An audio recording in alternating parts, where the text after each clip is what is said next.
भगवान शिव ने एक गुफा खोदी और उसके अंदर जाके छुप गए। आखिर ऐसा क्या हुआ कि कालों के काल महाकाल को किसी गुफा के अंदर जाके छुपना पड़ा? तो आज हम जानेंगे इसी बारे में। ये जगह है शिवखोरी। मेरा नाम है सुभाष पांडे और आप लोग देख रहे हैं लॉस्ट टिकट। दोस्तों इस टाइम बज चुका है 4:45 और मंदिर करीब 6-7 बजे शायद बंद भी हो सकता है क्योंकि होने वाला अंधेरा। तो हमें थोड़ा जल्दी चलते बात करनी होगी क्योंकि ट्रेन जैसे सुबह पहुंचना था 5 बजे जम्मू, उसने मैं पहुंचाया दोपहर को। बहुत लेट हो गई थी ट्रेन। कहीं पीछे आसाम के आसपास कोई ट्रेन एक्सीडेंट हुआ था शायद, उस वजह से कुछ डाइवर्सिंग होगा, पता नहीं, जो भी था, बट ट्रेन बहुत लेट थी। तो हम फटाफट से चलते बात करते हैं। घोड़ा नहीं किया यार मैंने, क्योंकि पैदल ही चलते हैं, ट्राई करते हैं, हो जाएगा शायद, पहुंच जाएंगे। अभी है टाइम करीब 1 घंटा, थोड़ा तेज़ चलना होगा बस। पानी पीने की व्यवस्था, टॉयलेट्स उस साइड है वो। तो यहाँ पे साथ साथ एक नदी किस्म की जा रही है तो लोग उसमें एंजॉय कर रहे हैं। काफ़ी एंजॉय हम भी करना चाहते हैं, मन तो काफ़ी है लेकिन रुक नहीं सकते क्योंकि हम लेट। ये सब तो लौट के आ रहे हैं, अपनी थकान मिटा रहे हैं। हम जा रहे हैं ऊपर अभी। ये लो जी, हल्की हल्की चढ़ाई शुरू हो गई है। बिल्कुल प्लेन तो नहीं हो सकता क्योंकि हम पहाड़ों के ऊपर जा रहे हैं।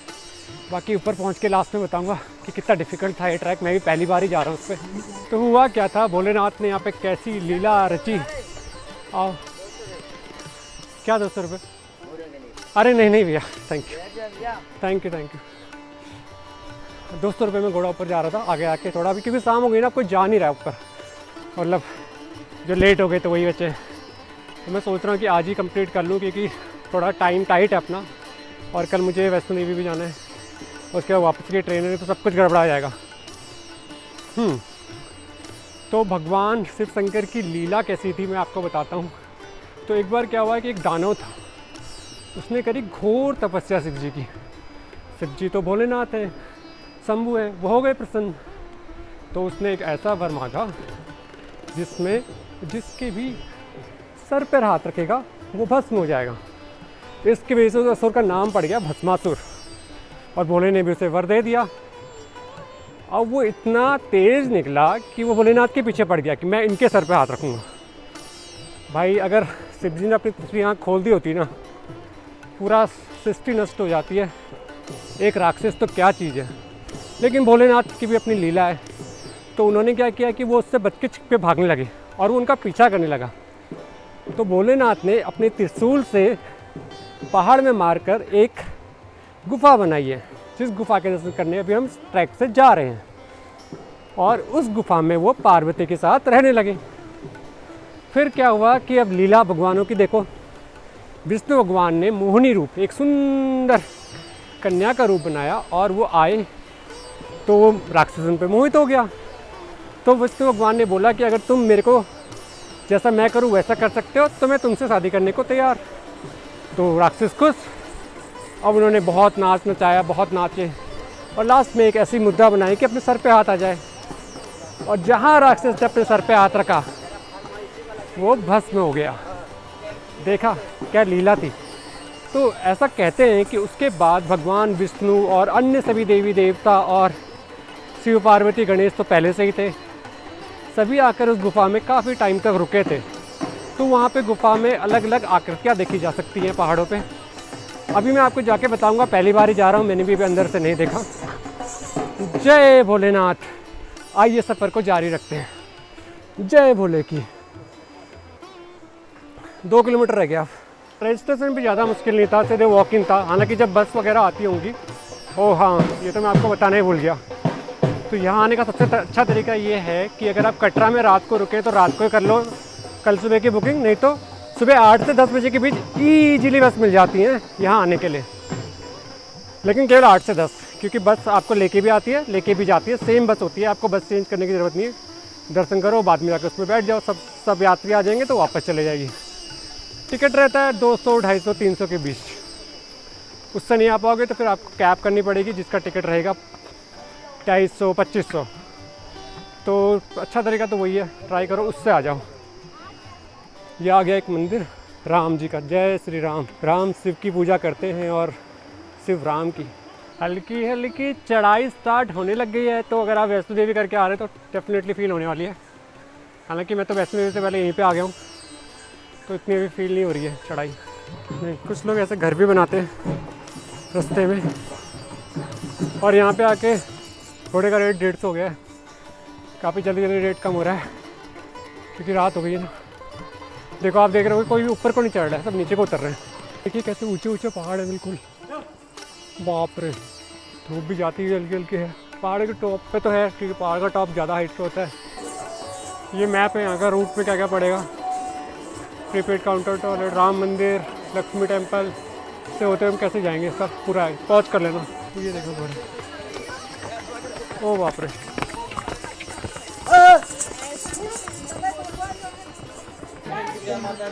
जय माता दी। इस गुफा के बारे में एक और इंटरेस्टिंग पॉइंट, कहते हैं कि गुफा अंदर जाके 2 हिस्सों में बढ़ जाती है और जो एक हिस्सा है वो निकलता सीधा अमरनाथ। तो कई साधुओं ने ट्राई भी किया, वो उसमें घुस गए आगे तक गए पर कभी लौट के नहीं आए, तो इसको बंद कर दिया गया था गुफा को।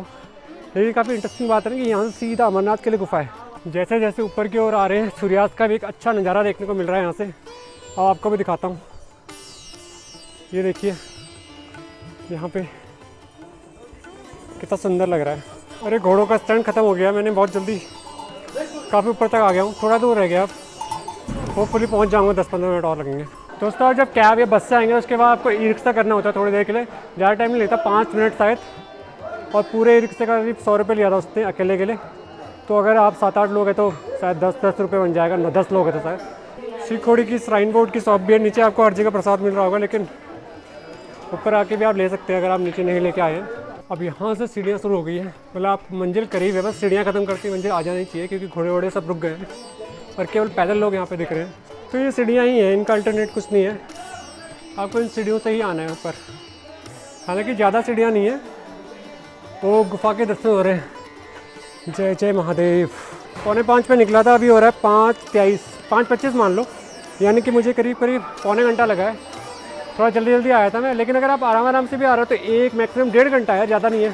पास में है ये मंदिर, आप आराम से आ सकते हो। अब मैं एक काम करने वाला हूँ, मैं जाऊँगा सीधा मंदिर के अंदर दर्शन करूँगा। और मैंने भी गुफा पहली बार देखनी है, कुछ पता नहीं मुझे कैसा, तो देख के आपको भी बताता हूँ कैसा है क्या है अंदर। ये है वो श्राइन टेम्पल, ये गुफा यहीं पे है। भोलेनाथ भोलेनाथ आपकी कृपा कितनी अपरंपार है।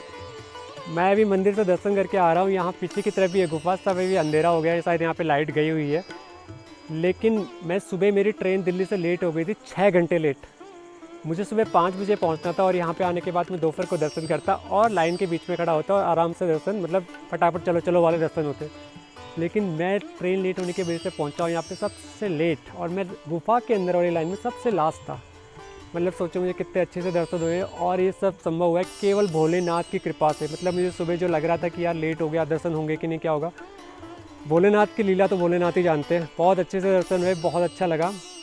गुफा के बारे में बताता हूँ तो यहाँ गुफा में सीधे खड़े होकर जाना तो मुमकिन नहीं है, आपको कहीं पे आड़ा, कहीं पे तिरछा होकर जाना पड़ेगा, और बहुत बहुत सकरे सकरे रास्ते आते हैं। और अगर आपके आगे लोग ना चल रहे हो तो आप ये सोचोगे कि यार यहाँ से जाया भी जा सकता है, इतना पतला रास्ता कैसे, मैं घुसूँगा कैसे। लेकिन सब संभव हो जाता है भोले की कृपा से। हालांकि आपके पास छोटे बच्चे हैं या आप बच्चों के साथ आए तो आपके लिए एक नया रास्ता भी खुला हुआ है, जहाँ से एग्जिट होता है वो उस तरफ से रास्ता है, यहाँ से दाईं तरफ को रास्ता है, 2 रास्ते खुल गए, तो आप उससे जाकर के आसानी से दर्शन कर सकते हैं। आपको गुफा के रास्ते नहीं जाना होगा। लेकिन गुफा की बात ही कुछ और थी, मेरा तो पहला एक्सपीरियंस था, और जय हो भोले की, बहुत मज़ा आया और भोलेनाथ ने बहुत अच्छे से दर्शन कराए। अंदर जाने के बाद जब मंदिर में मेन शिवलिंग आता है, वहाँ पे ऊपर से उस पर दूध की तरफ पानी टपक रहा होता है, सफ़ेद पानी, क्योंकि पहाड़ों से पानी निकल रहा होता है, और वो बहुत अच्छा लग रहा था, बहुत ही अच्छा लग रहा था। और शाम देखो आप देख ही सकते हो, चारों तरफ मेरे अंधेरा हो गया। तो मैं मतलब ऐसे बिल्कुल टाइम पे पहुंचाना कि बिल्कुल टाइम टू टाइम पहुंचाया भोलेनाथ ने। मंदिर के अंदर अलग अलग भगवानों की मूर्तियां आप देख सकते हो, अलग अलग भगवान है अंदर, और सब आप सबके दर्शन कीजिए। और वहाँ से अमरनाथ का रास्ता भी जाता है, तो अमरनाथ का रास्ता हालांकि अभी बंद कर दिया गया, कुछ कई लोगों ने जब ट्राई किया था तो पता नहीं वापस नहीं आए, पता नहीं बंद कर दिया। अब वो पता नहीं स्वर्ग की तरफ गए या कहाँ गए, कोई नहीं जानता क्या रहस्य है। लेकिन हमने तो वहीं से भोलेनाथ को जय हो भोले की आवाज़ लगा के हम वहाँ से वापस आ गए। अब हम जा रहे हैं वापस नीचे, और अभी आज रात का विश्राम होगा वापस कटरा में, कल हम वैष्णो देवी जाएंगे। तो अगर आप लोग चैनल पे नए हैं तो सब्सक्राइब कीजिए, और थैंक यू यहाँ तक देखने के लिए। जय हो भोले की, बाय बाय, गुड नाइट। तो चलो अब चलते हैं। अब यहाँ पे टॉर्च का सहारा है।